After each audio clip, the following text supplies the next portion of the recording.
예수 그리스도의 종 바울은 사도로 부르심을 받아 하나님의 복음을 위하여 택정함을 입었으니 이 복음은 하나님이 선지자들을 통하여 그의 아들에 관하여 성경에 미리 약속하신 것이라. 아멘. 로마서는 전부 세 부분으로 구성되어 있습니다. 교리적인 부분과 실제적인 부분, 그리고 삽입 부분이 그것입니다.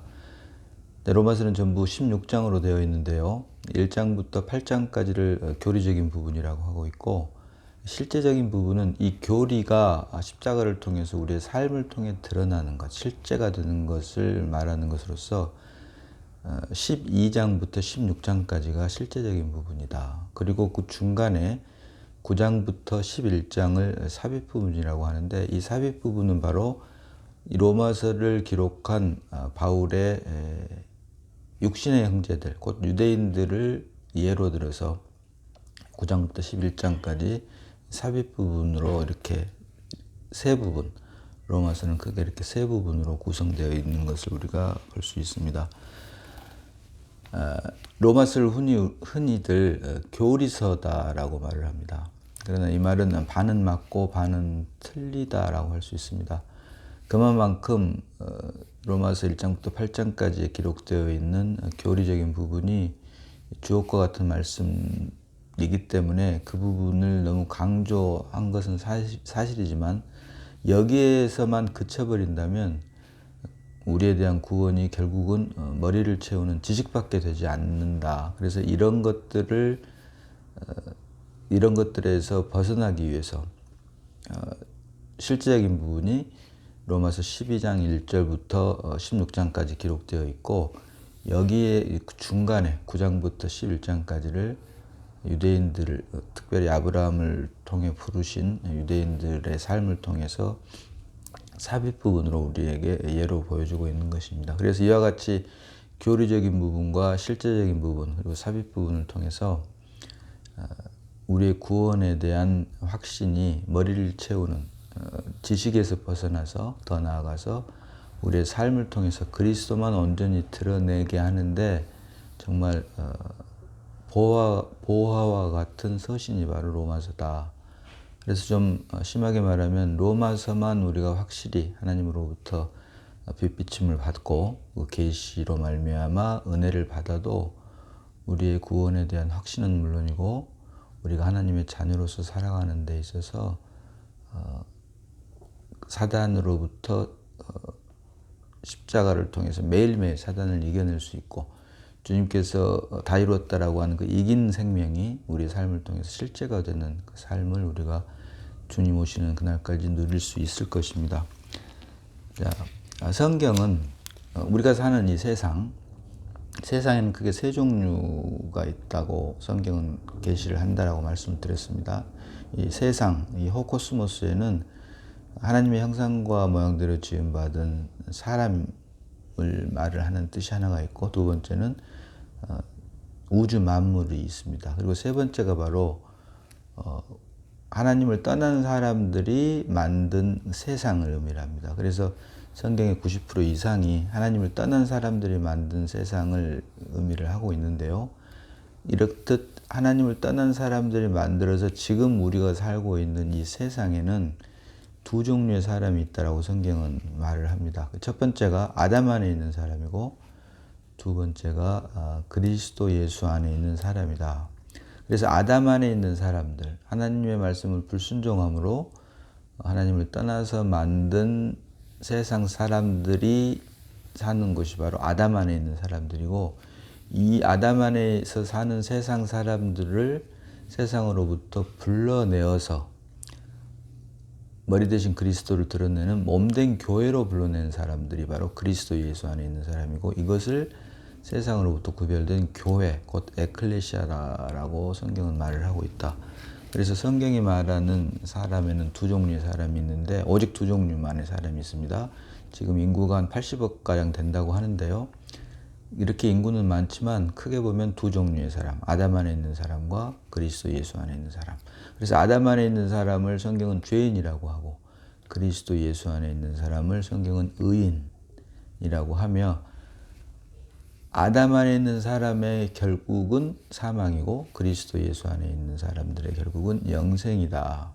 그래서 하나는 불못으로 또 다른 하나는 새 예루살렘 곧 새 하늘과 새 땅으로 이어지는 하나님 나라에서 하나님과 함께 영원히 왕노릇하는 것을 성경은 말하고 있는데, 그래서 하나님을 떠난 사람들이 만든 세상을 다른 말로 성경은 옛창조다라고 말을 하고 있고, 또 예수 그리스도를 믿음으로 말미암아 그리스도 예수 안으로 옮긴 사람들, 이것을 성경은 새 창조다라고 말을 합니다. 그래서 아담 안에서 사는 사람들을 다른 말로 하면 육체 안에 있는 사람들이다라고 하고, 그리스도 예수 안에 있는 사람들을 다른 말로 하면 성령 안에 있는 사람이다. 그래서 우리 예수를 믿고 그리스도 예수 안에 있는 사람들은 더 이상 육체 안에 사는 것이 아니라 성령 안에서 살고, 성령 안에 사는 사람들은 그 성령의 실체라고 할 수 있는 그리스도가 나를 대신해서 사는 사람이 바로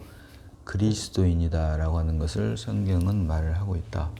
그리고 좀 더 크게 말을 하면 이렇듯 구속 안에 그리스도 예수 안으로 옮김으로 인해서 우리가 사람 창조의 목적인 하나님을 담을 그릇으로 만든 땅의 흙으로 사람을 지으시고 그 코에 생기를 불어넣으시니 사람이 산 혼이 된지라.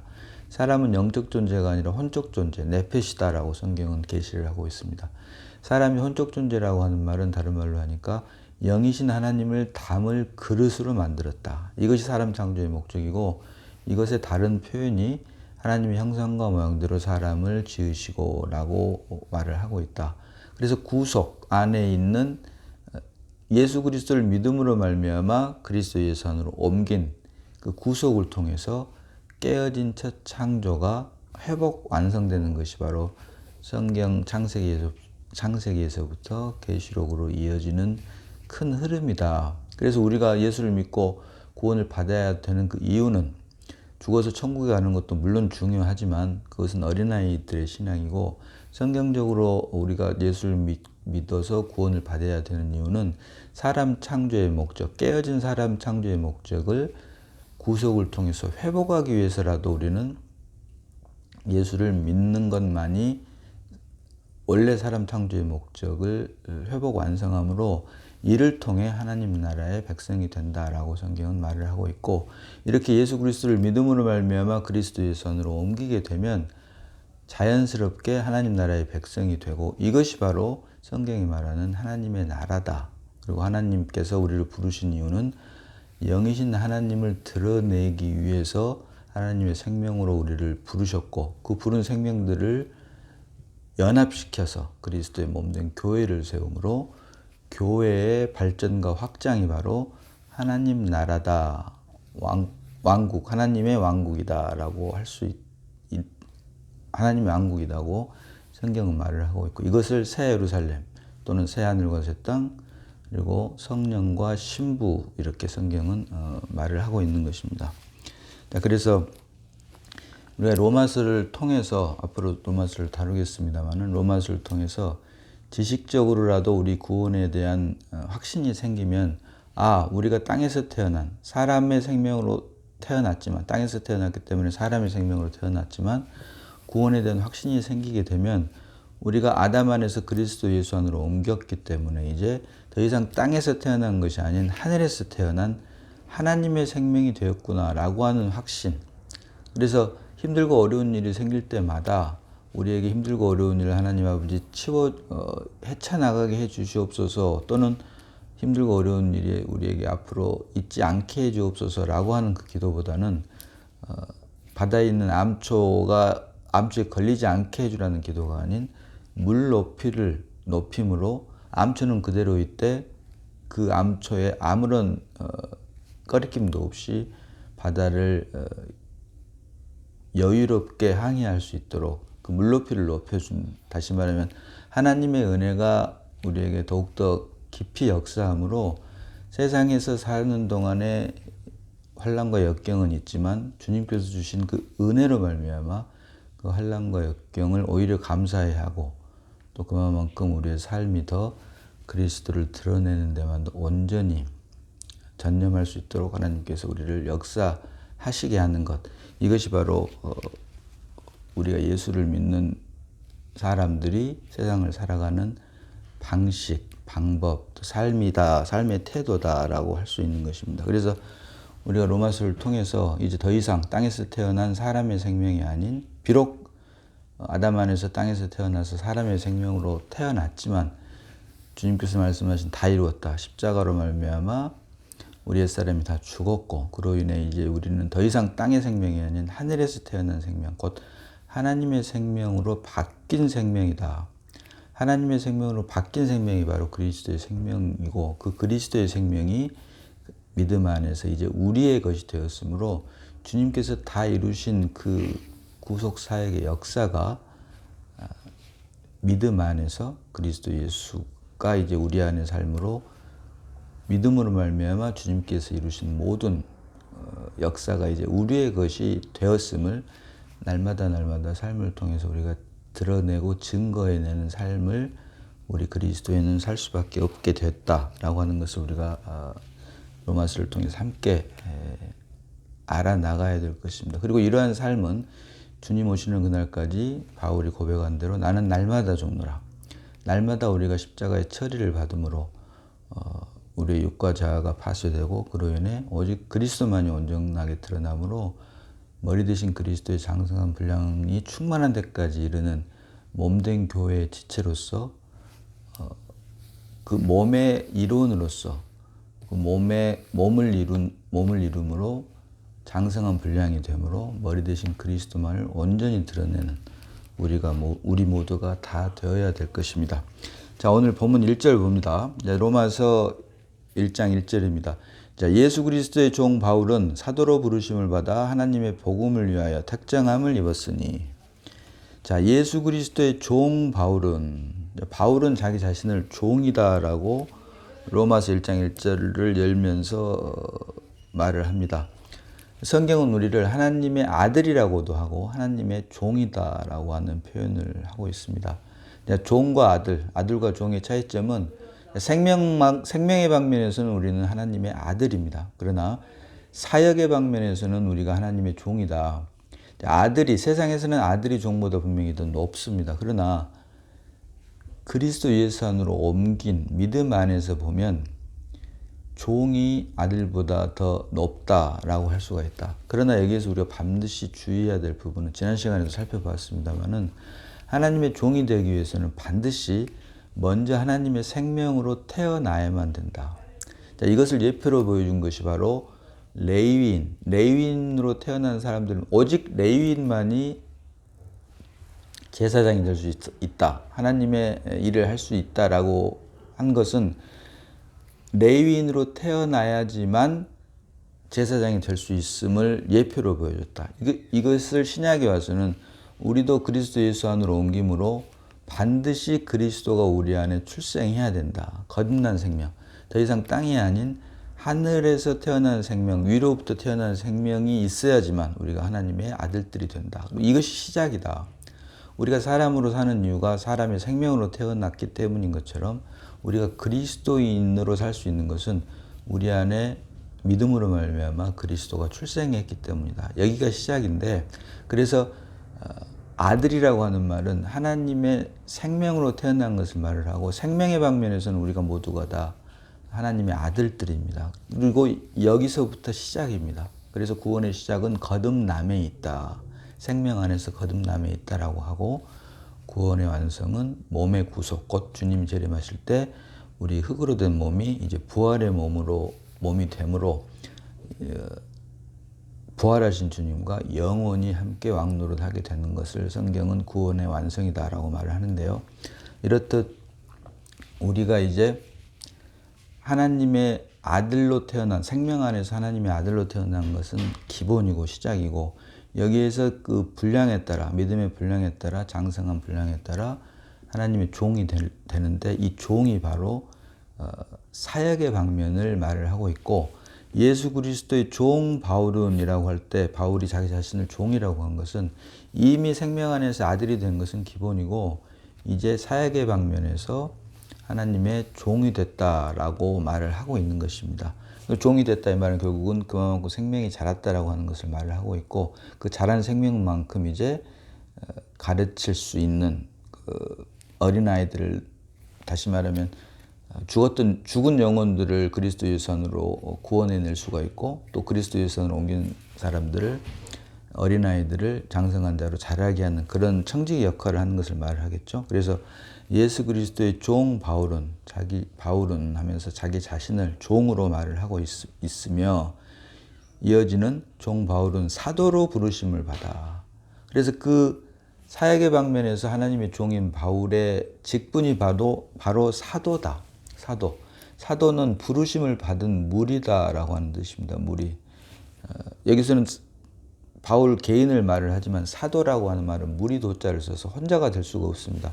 교회도 혼자서 교회를 이룰 수가 없고, 지체들의 연합이 교회인 것처럼 사도 역시 하나님께서 쓰시는 사도는 단수를 사용을 하지만, 개인을 사용을 하지만 그 개인에 그치지 않고, 사도 바울 혼자에 그치지 않고, 또 12제자를 사도라고 신학적으로는 그 사도라고 하는 한계를 정해 놔 버렸는데요. 그리고 그 외 사람들은 사도가 될 수가 없습니다. 신학 안에서는. 그러나 생명 안에서 보면 너무나도 우리 사람들은 생각할 수 없이 크고 광대한 하나님 아버지를 드러내는 데는 그만큼 많은 무리들이 필요하다. 그래서 예수 그리스도의 종 바울은 생명의 방면은 물론이고, 여기서는 사역의 방면으로서 종 바울은 하면서 사도로 부르심을 받아 주님의 종 바울, 사역의 방면, 직분을 사도로 부르심을 받아. 그래서 사도라고 하는 직분은 결국은 하나님께서 부르심을 받은 종으로서 하나님께서 사용하시려고 만들어 주신 직분이다라고 하는 것을 우리가 알 수가 있다. 그래서 예수 그리스도의 종 바울은 사도로 부르심을 받아 하나님의 복음을 위하여 택정함을 입었으니. 자, 수동태로 되어 있습니다. 내가 하고 싶어서 하는 게 아닙니다. 내가 여기 있사오니 나를 사용하옵소서, 나의 선한 의지가 아니라, 지난 시간에도 말씀드렸다시피 자원하는 자는 누구든지 제사장을 삼았으므로 이것이 죄가 됐다라고 말을 합니다. 그래서 멸망에 이르렀다. 내가 자원한다고 해서 되는 게 아니라, 사람의 생각으로는 그것이 좋은 것이지만 말씀드린 대로 베델도 좋고 예루살렘도 좋고는 없다. 사람에게 좋게 대하는 것만이 사랑은 아니다. 사람들은 사람에게 좋게 대하는 것을 사랑이라고 하지만 하나님께서는 베델도 좋고 예루살렘도 좋고는 없고, 다만 예루살렘만 좋다라고 하시는 것처럼, 왜? 거기에만 언약궤가 있고, 거기 언약궤가 있기 때문에 언약궤가 있는 곳에서만 하나님의 영광이 나타나기 때문이죠.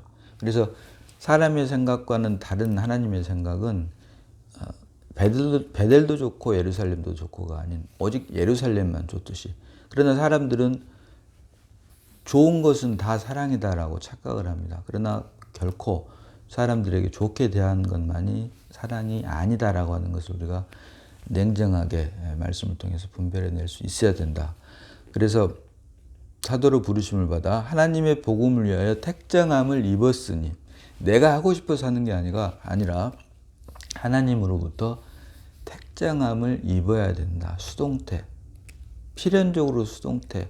그리고 말씀드린 대로 화로다 나여 망하게 되었다라고 하는 그 자기 고백 이후에 내가 여기 있사오니 나를 사용하옵소서라고 하는 그것은, 말씀드린 대로 내 안에 내가 말씀이 빛으로 임해서 빛을 통해서 내 자신의 진상이 죄와 사망으로 죽어서 태어났구나라고 하는 것을 깨닫게 되면, 예수님의 피는, 예수님의 보혈은 죄 있는 곳에서만 역사를 하듯 말씀의 빛으로 임해서 죄인임이 드러나게 되면 자기 백성을 저희 죄 가운데서 구원할 자라고 하는 이름으로 오신 예수 그리스도 안으로, 그리스도 예수 안으로 옮길 수밖에 없게 된다. 이것이 바로 사망에서 생명으로 옮기는 것이고, 죄인에서 의인으로, 그리고 육체에서 성령 안으로 옮기게 되는 것이다. 이것은 자동으로 되는 것입니다. 말씀이 빛으로 임해서 내가 죄인임을 깨닫게만 되면, 이것도 역시 물론 하나님의 은혜입니다. 하나님께서 은혜로 보여주시지 않으면 볼 수가 없는데요. 은혜로 그 사실을 볼 수만 있다면 우리가 그리스도 예수 안으로 자연히 옮기게 돼 있고, 이때 주님께서 말씀하신 나는 의인을 부르러 온 것이 아니라 죄인을 부르러 왔노라라고 하는 그 말씀이 응하게 되는 역사가 일어나게 된다. 그래서 복음을 위하여 택정함을 입었으니. 처음에는 나의 선한 의지와 하나님을 기쁘시게 하겠다는 그 동기로 하나님께서 나를 받아주셨다라고 생각을 할지 모르지만 지나놓고 보면 그것이 나의 뜻과 의지가 아닌 하나님께서 나를 부르셨구나. 또 시간이 지나면 그 고백 이후에도 또 그것까지도 사실은 알고 보니까 그것까지도 그 안에도 나의 의가 포함되어 있었구나라고 하는 것을 주님 오시는 그날까지 날마다 발견하게 됩니다. 이건 역시 주님께서 우리에게 보여주시는 것입니다. 그래서 그 보인 만큼 우리가 십자가로 처리받은 부분이 더 많아지고 깊어지고 또 그만큼 우리 안에 새 생명 되신 주님이 우리를 통해서 더욱더 아무런 제한 없이 활발하게 드러나게 된다. 그래서 이것을 이제 성화라고 하고 주님 오실 때 우리가 마침내 영화가 되는데요. 그래서 복음을 위하여, 하나님의 복음을 위하여 택정함을 입었으니, 결코 우리가 하나님을 기쁘시게 하겠다고 하는 그 선한 의지나 동기가 아닌 결국은 하나님께서 우리를 부르셨고 우리는 피택된 사람이다. 하나님께서 우리를 예정하셨기 때문에 우리가 하나님의 자녀, 아들들이 되고 생명 안에서 그리고 더 나아가서 사역 안에서 하나님의 종, 곧 사도가 된다라고 성경은 우리에게 말을 하고 있는 것입니다. 자, 이어서 2절 보니까 이 복음은 하나님이 선지자들을 통하여 그의 아들에 관하여 성경에 미리 약속하신 것이라. 아멘. 그래서 이 복음은, 성경이 말하는 복음은, 복음의 실체는 예수 그리스도입니다. 그래서 이 복음은 하면서 하나님이 선지자들을 통하여 그의 아들에 관하여 성경에 미리 약속하신 것이라. 그래서 이 복음의 내용이 바로 그의 아들에 관하여. 그래서 복음은 곧 예수 그리스도이다라고 하는 것을 우리가 알 수가 있고, 하나님이 선지자들을 통하여, 선지자라고 하는 직분, 구약에서 이스라엘 백성들에게 율법 안에서 준 직분이 3개가 있습니다. 그걸 3직이라고 보통 합니다. 선지자가 있고 제사장이 있고 왕이 있습니다. 그래서 예수 그리스도만이 이 3직을 모두 다 포함하고 있는 분이다. 그리고 그 어떤 사람도 3직을 동시에 다 수행할 수 없다. 그래서 3직을 동시에 다 수행하신 분만이 오직 하나님의 아들 예수 그리스도인데, 선지자는 하나님의 말씀을 사람들에게 선포하는 것이 바로 선지자입니다. 그리고 이와는 반대로 제사장이 있습니다. 제사장은 사람들을 제사를 통해서, 또 신약에 와서는 예배를 통해서 하나님께 인도하는 것을 말합니다. 그리고 왕은 말 그대로 통치하는 것입니다. 나라를 이루는 것이죠. 그래서 나라를 이루는 그 과정에 이제 선지자와 제사장이 있는데, 그래서 선지자와 제사장의 차이는, 선지자는 하나님을 사람에게로 이끄는 것이고 제사장은 사람을 하나님께로 이끄는 것이 바로 선지자와 제사장의 직분의 차이점이다. 다시 말합니다. 선지자와 제사장과 왕, 이 3가지 직분이 있는데, 왕은 우리가 쉽게 알 수 있습니다. 통치하고 다스리는 것. 우리 개인적으로 우리 자신을 통치하고 다스리는 것은 물론이고, 이제 실제적으로 하나님의 나라에서 우리를 다스리고 통치하시는 왕이라고 할 수 있고, 선지자와 제사장의 차이는, 선지자는 하나님을 사람에게로 이끄는 것, 그리고 제사장은 사람을 하나님께로 이끈다. 그래서 하나님을 사람에게로 이끌고 사람을 하나님께로 이끄는 선지자와 제사장 직분을 통해서 마침내 왕의 직분을 예수 그리스도께서 감당을 하는데, 이 3가지 직분, 3직을 예수 그리스도께서 온전히 수행하셨다라고 하는 것을 우리가 볼 수가 있는데, 그래서 이 복음은 하나님이 선지자들을 통하여 그 아들에 관하여 성경에 미리 약속하신 것이라. 자, 성경에 미리 약속하신 것이라, 이 말, 여기서 말하는 성경은 구약 성경을 말을 합니다. 그래서 여기서 말한 하나님이 선지자들을 통하여, 구약에 여러 선지자들이 있었죠. 이 여러 선지자들은 결국 하나님을 사람에게로 이끄는 것을 말을 합니다. 그래서 그 중에 이제 뭐 예언하는 사람들도 있고, 꿈, 환상을 통해서 또 보여주는 사람들도 있고, 여러 가지가 있는데, 이 선지자들을 통하여 결국 하나님을 사람에게로 이끄는 직분을 담당하는 선지자들을 통하여 그의 아들에 관하여, 곧 구약 성경에 있는 모든 것은 몸된 예수 그리스도를 예표하는 그림자다라고 하는 것을 말을 하고 있고, 그래서 선지자들을 통하여 그의 아들에 관하여 성경에 미리 약속하신 것이다 라고 말을 합니다. 약속하신 것이라. 자, 약속이라고 하는 말이 나옵니다. 여기서 자, 약속, 프라미스. 자, 이 약속. 신명기 5장 1절로 3절 봅니다. 신명기 5장 1절로 3절입니다. 자, 모세가 온 이스라엘을 불러 그들에게 이르되 이스라엘아, 오늘 내가 너희 귀에 말하는 규례와 법들을 듣고 그것을 배우며 지켜 행하라. 2절로 우리 하나님 여호와께서 호렙산에서 우리와 언약을 세우셨나니 라고 말합니다. 언약을 세웠다. 자, 여기서 말하는 언약은 프라미스가 아니라 커버넌트입니다. 커버넌트. 다시 말하면 계약. 자, 그러면서 한다는 말이 이어지는 3절로 이 언약은 여호와께서 우리 조상들과 세우신 것이 아니요 오늘 여기 살아있는 우리 곧 우리와 세우신 것이라. 아멘. 자, 모세가 호렙산에서 십계명을 받을 때 하는 말을 신명기에서 다시 하고 있는데요. 여기서 말하는 2절에 우리 하나님 여호와께서 호렙산에서 우리와 언약을 세우셨나니, 말씀드린 대로 여기서 말하는 언약은 프라미스가 아닌 커버넌트, 계약이고, 이 계약은 결국 율법을 통해서 이스라엘 백성들을 통해 준 것이 바로 언약 곧 계약입니다. 그런데 이어지는 3절 보니까 이 언약은, 이 계약은, 이 커버넌트는 여호와께서 우리 조상들과 세우신 것이 아니요 오늘 여기 살아있는 우리 곧 우리와 세우신 것이라. 우리 조상들과 세운 것이 아니다. 모세가 말한 우리 조상은 아브라함과 이삭과 야곱을 말하죠. 아브라함과 이삭과 야곱에게도 언약을 주셨고 이 언약도 역시 커버넌트, 계약을 말을 합니다. 그런데 아브라함과 이삭과 야곱에게 줬던 언약 커버넌트는 다분히 일방적인 하나님의 절대적인 프라미스, 곧 약속의 성질이 강한 것을 말을 합니다. 그런데 오늘 모세에게 준 율법은 커버넌트, 계약의 성질이 강한, 성분이 강한 상대적이고 조건적입니다. 그래서 내가 너에게 준 말을 지키고 행하면 복을 받고 그렇지 않으면 저주를 받는다. 다분히 조건적이고 다분히 상대적이다. 그래서 우리가 오늘 본문에 그의 아들에 관하여 성경에 미리 약속하신 것이라 할 때 약속이라고 하는 말이 나오면 우리가 항상 약속과 계약을 우리가 구분해서 볼 수 있어야 된다.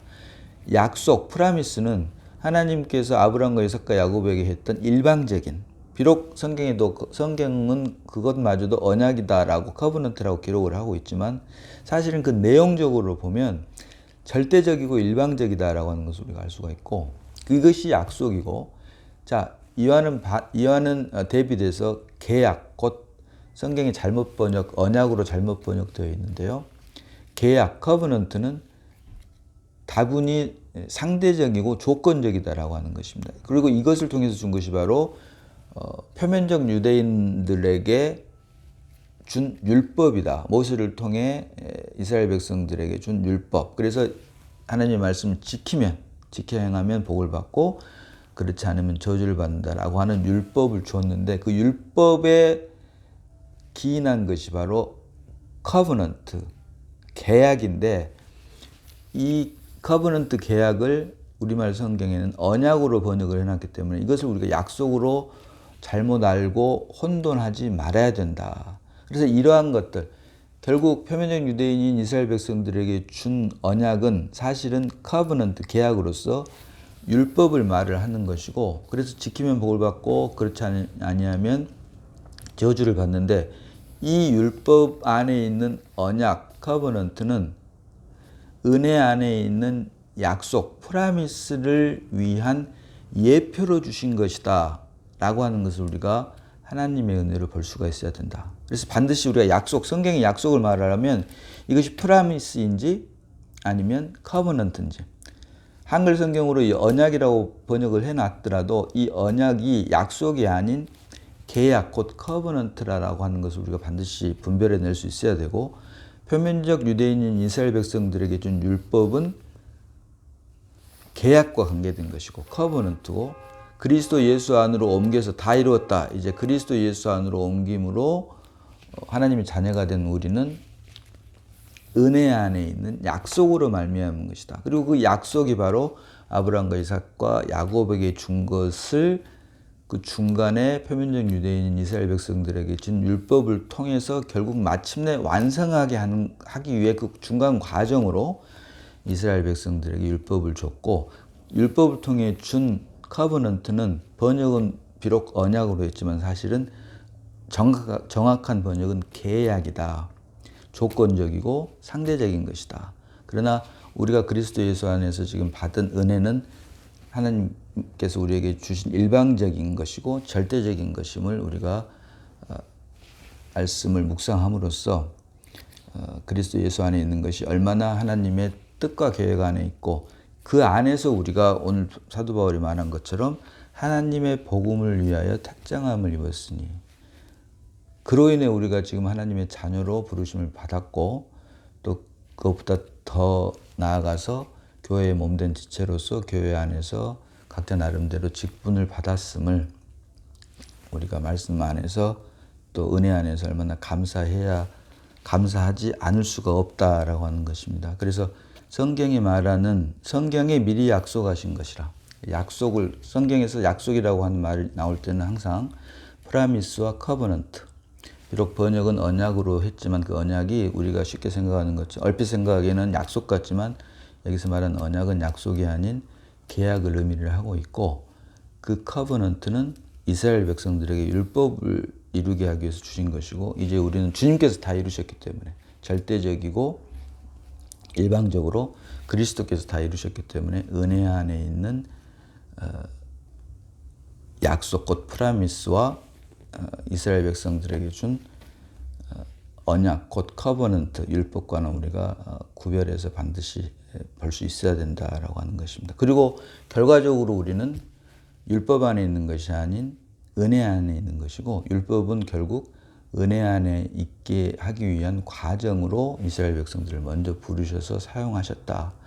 그것도 이것 또한 이방인 우리를 위해서 유대인을 사용하셨다고 하는 것을 말씀을 통해서 우리가 발견한다고 하는 것, 이건 역시 하나님께서 우리에게 보여주신 거지만 이것 역시 얼마나 큰 은혜인지 우리가 하나님 앞에 감사하지 않을 수가 없다라고 하는 것입니다. 기도합니다. 아버지 하나님, 은혜를 감사합니다. 로마서 말씀을 묵상합니다. 로마서를 통해서 우리의 구원에 대한 지식적인 것은 물론이고 교리적인 부분은 물론이고 이제 교리에 그치지 않고 십자가를 통과함으로 우리의 삶을 통해 온전히 그리스도만 드러내는 귀하고 복된 삶이 될 수 있도록 로마서를 묵상하는 동안 십자가로 역사하여 주시옵소서. 나는 죽고 그리스도만 삶으로 살아내므로 주님 오시는 그날까지, 그날 잘했다 칭찬받고 주님과 함께 영원히 왕노릇하는 우리